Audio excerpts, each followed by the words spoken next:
So as we continue through this retrograde Mercury cycle, and we've got both Saturn and Neptune retrograde through Aries, and that was the really big shift over these last number of months, this big new beginning. You might find that it's really difficult to do things that you would normally do. Yeah, you might struggle to stick to your normal routine.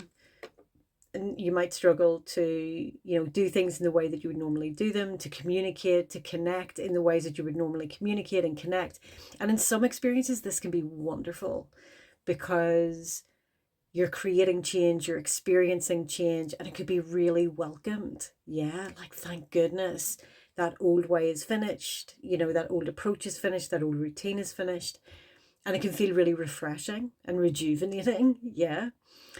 But there can be some experiences where it's incredibly challenging because you're not able to get things done, yeah, in how you would normally get them done. And you haven't quite figured out the new way yet. So there can be delays there can be restrictions, there can be inhibitions, there can be fear coming up because part of this time frame is about perhaps having to move against your grain and move out of your comfort zone, to do things differently, to create differently, to communicate differently. And we meet those walls of fear. So just know that facing fear, finding ways to break through them, finding a new approach is part of this process.